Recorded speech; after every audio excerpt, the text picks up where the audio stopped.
José Roberto Braga Portela, Cristiane Marques Chess e Renato Lopes Leite. Contextos e traumas do maio de 1968 na UFPR.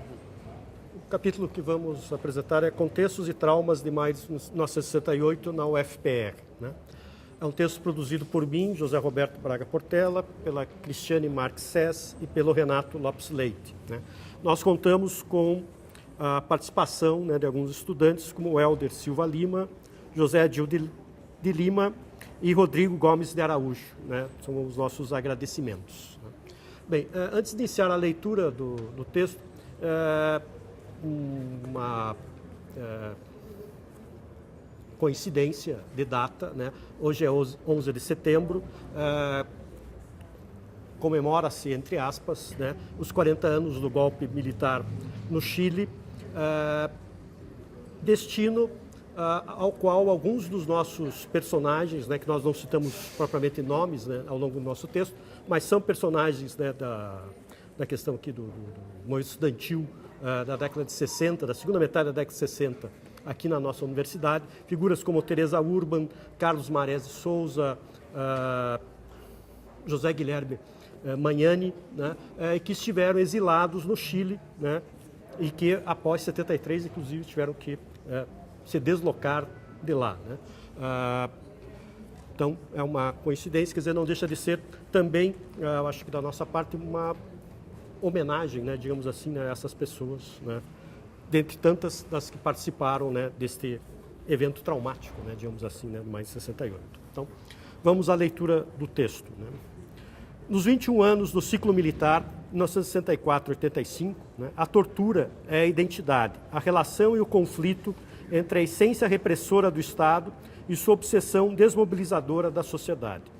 A prática da tortura pelo Estado foi o melhor termômetro da situação do país. Desde os dias seguintes à deposição de João Goulart, podia-se aferir a profundidade da ditadura pela sistemática com que se torturavam seus dissidentes. A repressão policial, por meio da tortura, acabaria por se tornar um dos instrumentos burocráticos de ascensão e ampliação do poder. Conforme Hélio Gaspari. Com o golpe, 5.000 pessoas foram presas e inúmeros brasileiros foram exilados, tal qual na ditadura de Getúlio Vargas. Cerca de 2.000 funcionários públicos foram demitidos, 386 pessoas tiveram seus mandatos ou direitos políticos cassados por 10 anos. Nas Forças Armadas, 421 oficiais foram expurgados para a reserva. Outros 200 foram tirados da ativa de forma silenciosa através de acertos. Foram expulsos 24 dos 91 generais. Expurgaram-se cerca de 10.000 dirigentes de sindicatos de trabalhadores. Nos 9 meses posteriores ao golpe, 13 pessoas morreram. 9 teriam se suicidado, 4 pulando de janelas. Um deles, o ferroviário José de Souza, depois de 3 dias de cativeiro no edifício da Polícia Central do Rio de Janeiro.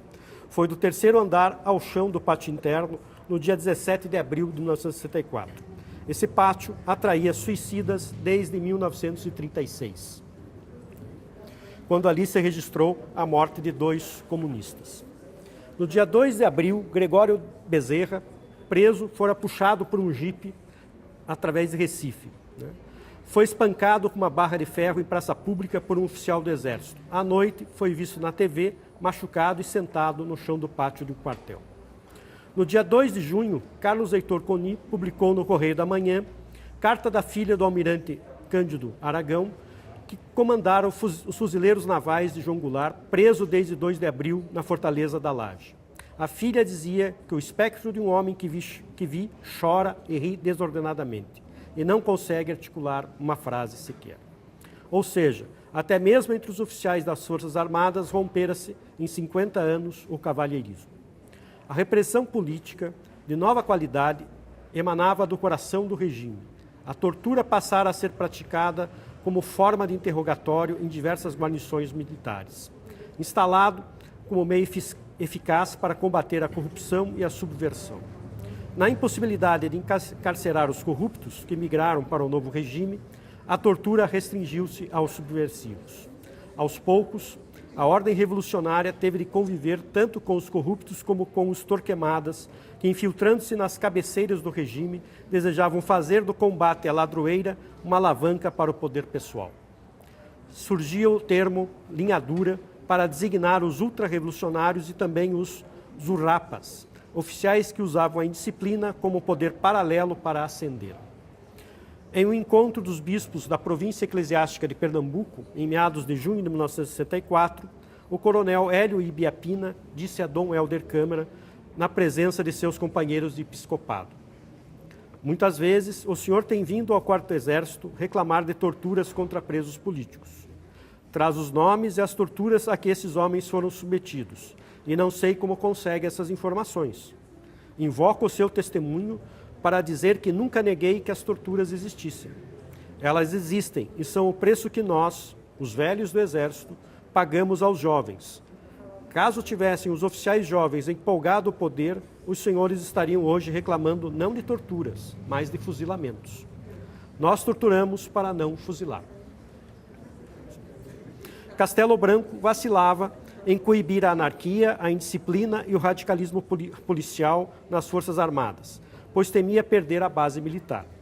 A violência política, que tinha na tortura sua natureza, surgiu com o golpe de 1964. A direita e o governo não tiveram forças para disciplinar os quartéis. Em julho de 1964, os cárceres começaram a gritar. Houve grande repercussão sobre o lançamento do livro O Ato e o Fato, no qual Carlos Heitor Coni reuniu suas denúncias de tortura. E em 1º de setembro, o Correio da Manhã iniciou a campanha contra a tortura e listou 39 nomes de torturados.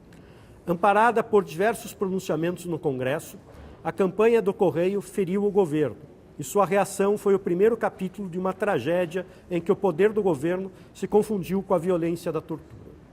O Marechal Castelo Branco mandou Geisel, futuro presidente, o Ernesto, para avaliar as denúncias. Cárceres foram fechados, famílias assistidas, as torturas paralisadas momentaneamente. Mas nenhum oficial torturador foi preso. Os militares começaram a negar a tortura e a denunciar as mentiras do Correio da Manhã e dos políticos da oposição. Nos 20 anos seguintes, negar a tortura significava defender o regime. Denunciá-la ou confirmá-la era atacá-la. A missão Geisel resultou num acerto que, em vez de desarticular a tortura, perdoou-a.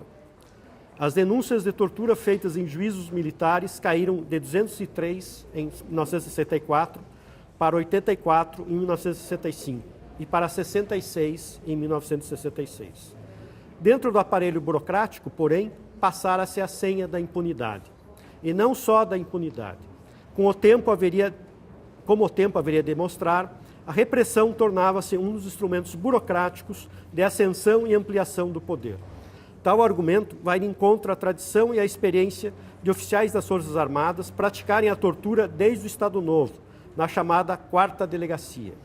Em 1937, havia 41 oficiais do Exército em funções policiais.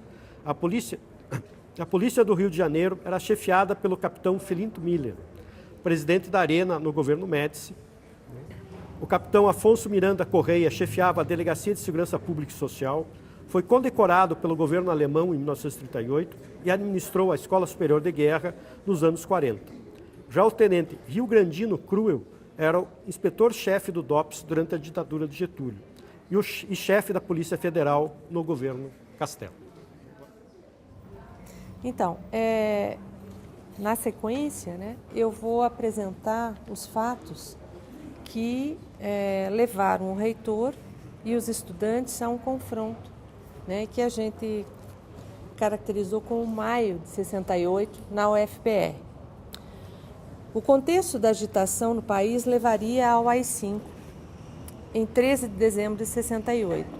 E associado a essa situação, serviu para agravar os ânimos o fato do reitor, o Flávio Suplicy de Lacerda, ocupar o cargo de ministro da Educação depois do golpe, de 64, de maio de 64 a maio de 67.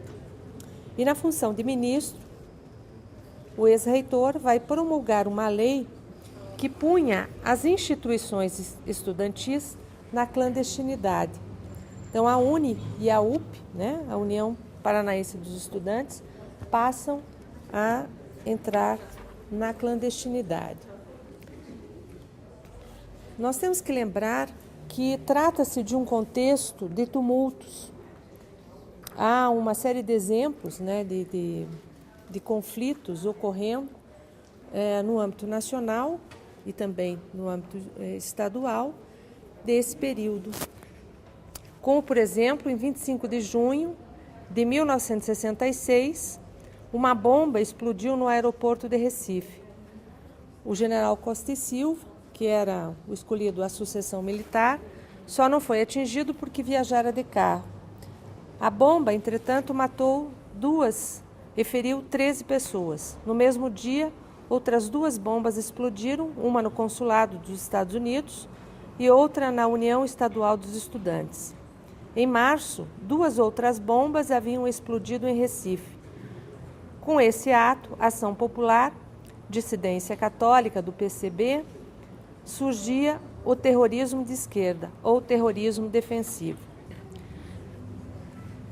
Em maio de 67, quando o Suplicy de Lacerda tentou voltar à reitoria da Federal do Paraná, ele vai enfrentar uma série de resistências dos estudantes que vão ameaçar fazer uma greve, né?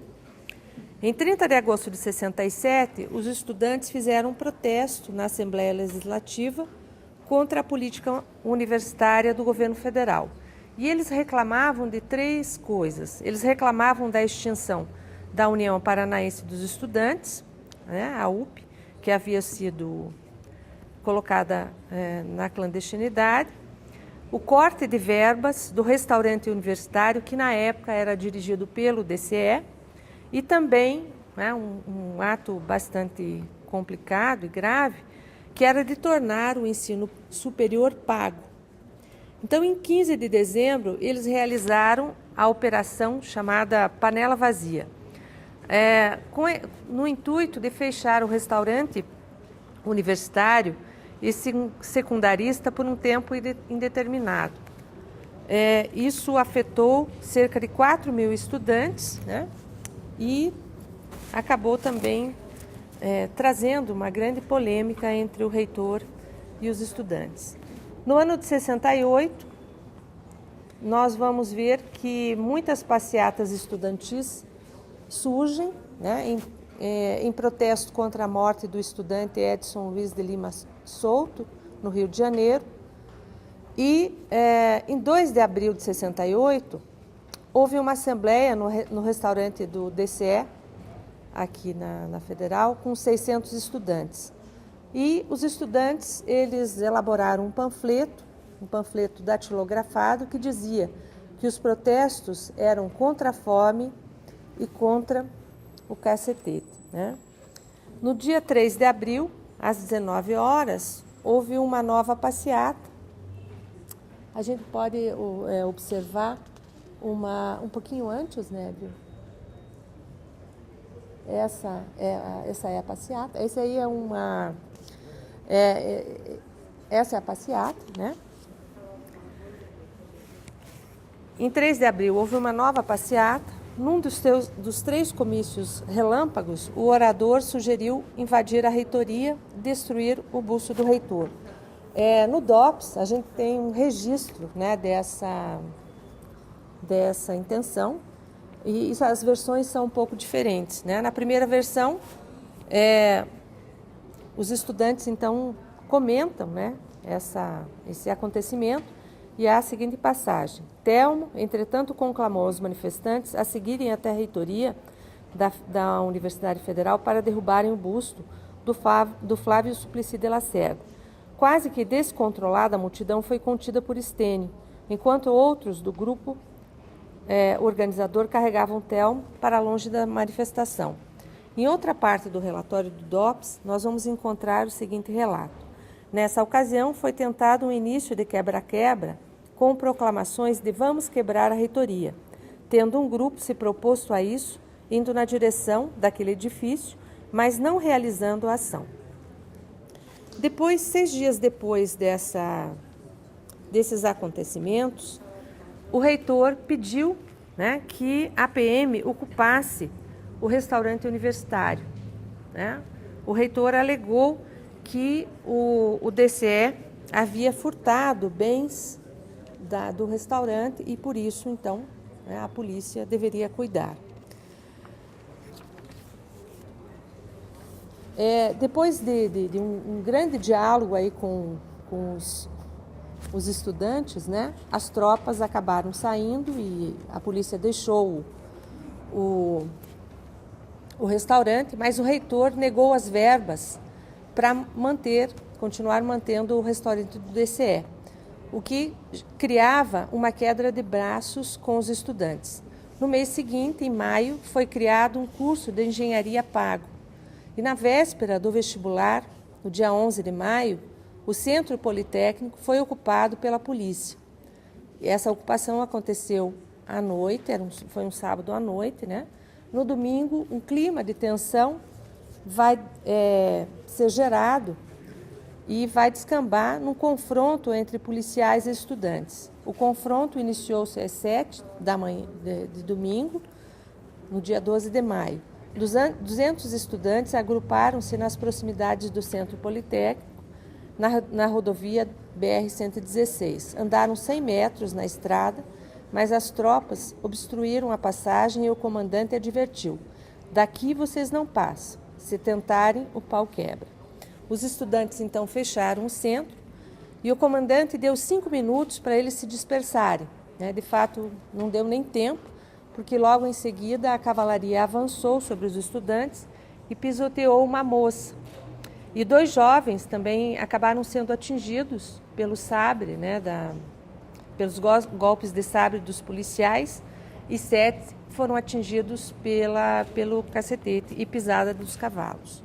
Então, gerou-se uma grande correria, os universitários começaram a se esconder, pediam abrigo nas casas, né, em torno da universidade, mas quando uma das jovens estava sendo pisoteada, eles tentaram ajudar e nesse momento, né, houve um problema, porque ao mesmo tempo eles soltaram rojões, né, e um policial caiu do cavalo, se machucou, e o comandante começou a gritar que haviam atirado no soldado, né, que ele estava ferido e que a partir daquele momento a coisa iria engrossar, né? Então, houve um confronto e a gente tem os registros, né, através da imprensa desses confrontos. Os estudantes soltavam rojões, jogavam pedras, bolinhas de gude com estilingues e também jogaram, né, na calçada, na rua, algumas rolhas para imobilizar os cavalos, o que acabou não dando muito resultado, né, porque eles vão entrar no confronto. A luta ela vai se prolongar por cerca de 2 horas e os policiais, no final, vão acabar prendendo os estudantes. 59 estudantes foram presos e eles ficaram presos das 10 e foram só soltos às 17 horas. É muito interessante a passagem, né, de como a polícia vai relatar o episódio, né? A polícia informou que muitas armas haviam sido apreendidas. 3 bombas Molotov de alto poder explosivo em poder dos acadêmicos de engenharia do Centro Politécnico, além de uma grande quantidade de rolhas e bolas de gude, 3 estilingues, um cacetete e vários torpedos, foguetes. Isso evidencia-se tratar-se de um plano pré-concebido por profissionais de subversão contra o ensino pago nas escolas da Universidade Federal do Paraná, dizia então a nota da Polícia Militar. Na segunda-feira, de manhã, várias assembleias vão decretar uma greve geral e cerca de 6.000 estudantes vão participar, né, na intenção de boicotar essa cobrança das taxas escolares. E o reitor ele vai também tomar uma posição e vai declarar que a cobrança das anuidades era um preceito constitucional, impedir seu cumprimento era crime, que os estudantes coagidos a não pagar poderiam fazê-lo até o dia 30 do mês, né, através de um cheque visado ao reitor, escrevendo no verso do cheque o nome do estudante. O estudante não beneficiado com a gratuidade, que não efetuar o pagamento dentro do prazo previsto, não faria, então, os exames. Nós vamos ver no dia posterior, numa terça-feira, um novo confronto entre estudantes e a polícia. Às 7h30 da manhã, os estudantes tomam os 3 prédios centrais da UFPR. Os estudantes ocupam a reitoria e isolam todo o quarteirão e armam barricadas. Tem uma foto, né? Essas barricadas foram feitas com arame farpado, paralelepípedos, extraídos da própria rua, tábuas, e eles esvaziaram os pneus de 3 carros oficiais, né? E eles vão se preparar para uma batalha campal com a polícia ou com o exército. O presidente do DCE, ele vai dar um depoimento e ele vai dizer que eles tinham mais de 1.000 estilingues e uma centena de foguetes, além de pedras e pedaços de pau, e queriam resistir, né? Ele mesmo diz: vamos resistir, só Deus sabe o que vai acontecer.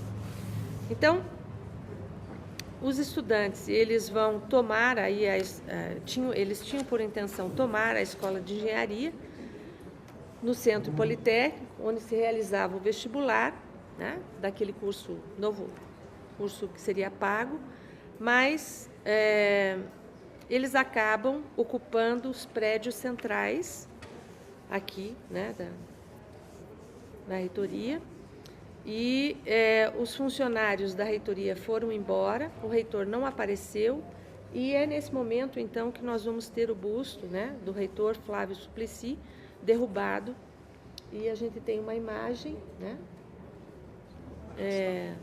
do busto sendo arrastado.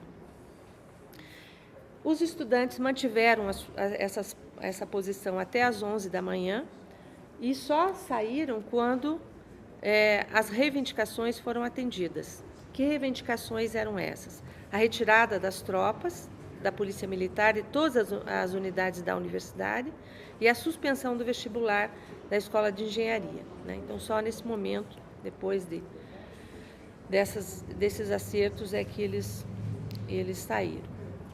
E quando eles estavam, nesse momento que eles estavam em confronto, né, os estudantes soltaram fogos e gritaram: polícia também é povo.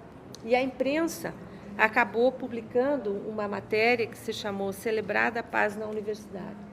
2 meses depois, em 16 de julho de 68, depois da reunião do SNI, houve a opção do governo de Costa e Silva pela repressão. E aí nós vamos ter uma série de atos de repressão em vários campos. Neste mesmo 16 de julho, iniciou-se uma greve de trabalhadores em Osasco. Seu líder, José Campos Barreto Zequinho, foi preso e torturado pela Polícia Federal com choques e sabão em pó nos olhos e espancamento para confessar sua adesão a Marighella, o temido comunista que fundara a ALN. A tortura de presos políticos estava de volta, em unidades militares e delegacia de polícia, e é relatada por Luciano Coutinho, preso no DOPS, para confessar a autoria do texto, Vladimir Palmeira, preso no 1º Exército em Pernambuco, e pelo estudante José Genuíno, preso em São Paulo. Ou seja, Costa e Silva não enquadrou o radicalismo do regime quando ele se criminalizou. Criminalização que vinha ocorrendo através do processo de anarquia militar, das pressões dos generais sobre o presidente e dos atentados dos grupos paramilitares de direita, que haviam aderido às armas, principalmente depois da crise de março a setembro de 68. Na madrugada de outubro, ocorreu a prisão de 920 estudantes no Congresso da UNE de Ibiúna, em São Paulo. Na clandestinidade, 150 estudantes morreriam até 74 por aderirem à guerrilha. E em 12 de outubro foi executado o militar americano Charles Rodney Chandler. Ações de vanguarda ocorreriam a cada 2 semanas. Em outubro, a dissidência estudantil de Niterói criou o MR8, grupo que assaltava bancos e pretendia montar treinamento guerrilheiro em Foz do Iguaçu. 4 dias depois, em 17 de dezembro de 1968, 42 estudantes do Paraná foram presos em chácara no Boqueirão, próximo a Curitiba. Eles tentavam fazer um congresso estudantil estadual. E a partir daí, a repressão seria implacável, né?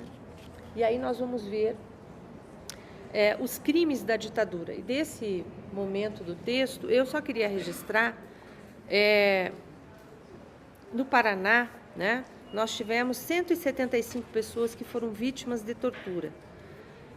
Para todo o país, o projeto Brasil Nunca Mais calcula que 144 assassinatos sob tortura e 125 cidadãos desapareceram, né? O início dos trabalhos da Comissão de Verdade aumentou o número de mortos pela ditadura, de 357 para quase 1.000. E pelo menos 1.918 prisioneiros políticos atestaram terem sido torturados entre 64 e 79. Foram descritas 283 diferentes formas de tortura física utilizada pelos órgãos de segurança. Bem, então agora vamos para a conclusão do texto e nós começamos com uma citação do historiador Jörg Husserl, né, que serviu, digamos assim, como um pano de fundo, né, sobre o qual nós construímos o texto. Que está ali, né, na tela. A integração de experiências profundamente dolorosas, negativas e mesmo desastrosas em nossa identidade provoca uma nova consciência dos elementos da perda e do trauma no pensamento histórico. Tornam-se necessárias, assim, novas formas de lidar e processar tais experiências através de ideias como luto e perdão.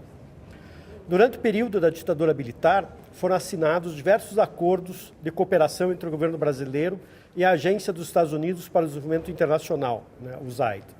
No campo da educação, esses acordos visavam promover uma ampla reforma educacional com o objetivo de ampliar a oferta do ensino em todos os níveis, atrelando-os ao modelo econômico dependente por meio do objetivo de formação de mão de obra voltada exclusivamente à técnica. Tal proposição reforçava o caráter dependente do desenvolvimento nacional. No que se refere ao ensino superior, a reforma universitária, Lei 5.540, de 1968, propugnava, dentre outras coisas, o fim do sistema de cátedra, o regime de créditos, a criação de departamentos, os vestibulares classificatórios, os cursos de graduação divididos em ciclo básico e profissionalizante, o ensino de pós-graduação de stricto sensu, os mestrados e doutorados. Em consonância com essas proposições, houve a tentativa de implantação da cobrança de anuidade para os estudantes das universidades federais, o que foi realizado em parte do ensino público, colegial e universitário estaduais. Pode-se afirmar que a marca do ano 1968 na Universidade Federal do Paraná foi a irrupção do conflito entre as imposições ditatoriais, em particular das decorrências da reforma universitária, em especial, né, a tentativa de cobrança de anuidade e a posição de vanguarda assumida pelos estudantes na luta contra a política educacional e a resistência contra a violência e o aviltamento dos direitos democráticos promovidos pelo regime militar.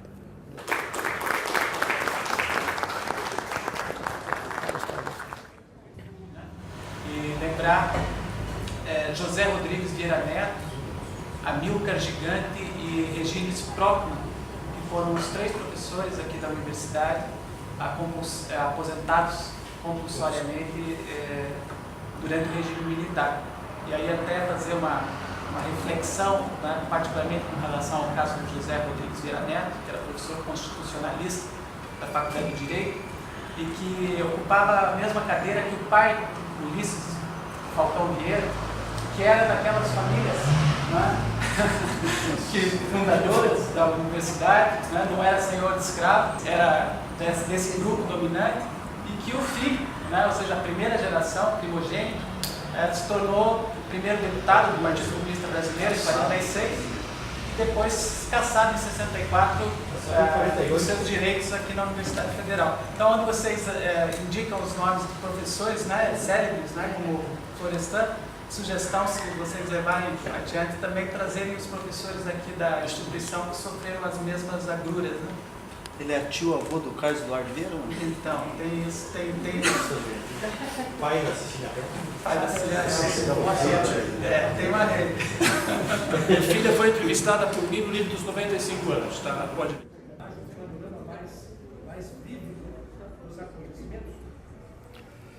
O Renato possui, digamos assim, quer dizer, assim, um projeto paralelo, né? Digamos assim, que uma parte resultou no texto aqui, mas parte é um projeto bem maior daí sim, de entrevistar vários dos personagens que participaram ali. Tanto dos bem conhecidos como não tão conhecidos assim, né? Como se chamou, né, corretamente, de testemunhas oculares, participantes mesmo do que ocorreu.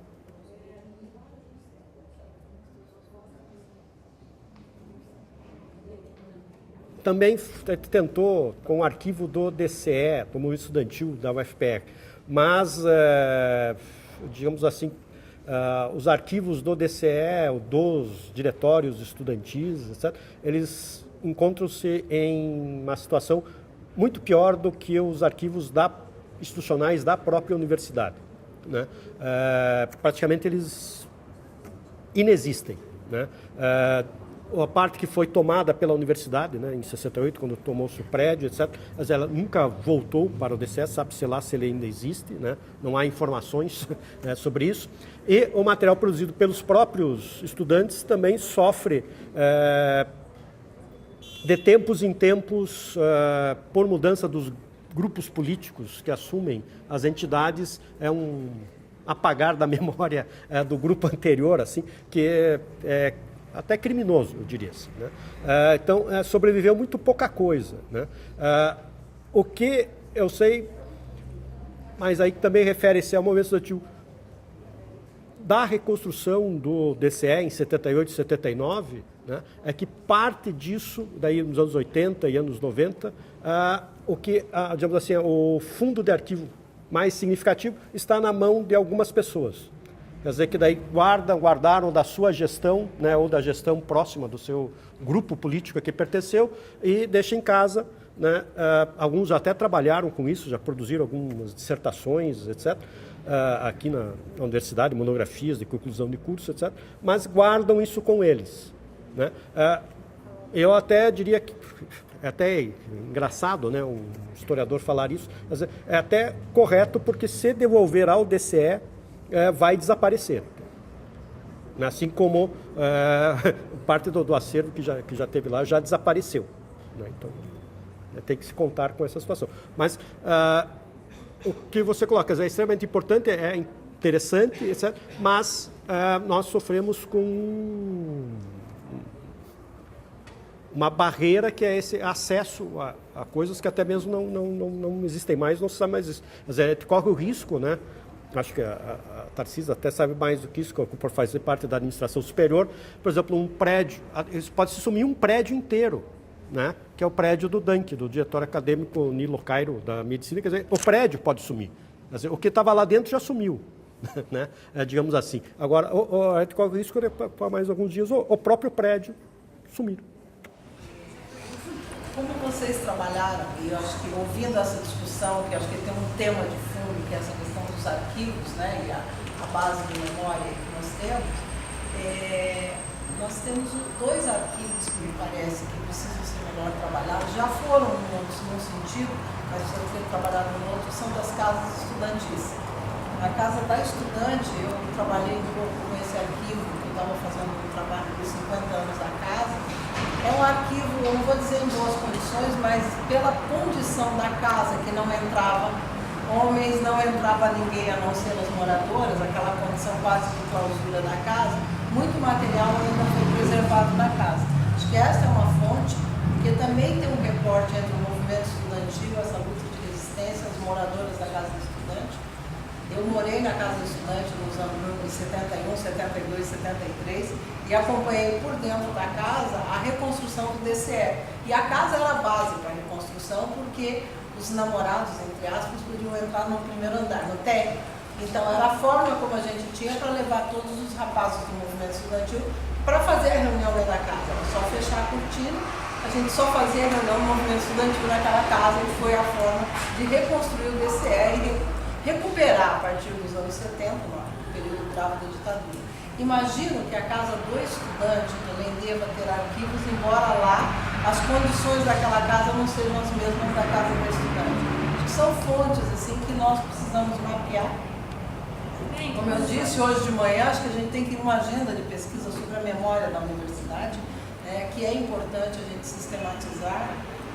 Cabe aos historiadores no primeiro momento, o pessoal da área de informação, mas nós sociólogos e pedagogos estamos aí dentro do mesmo projeto dessa memória.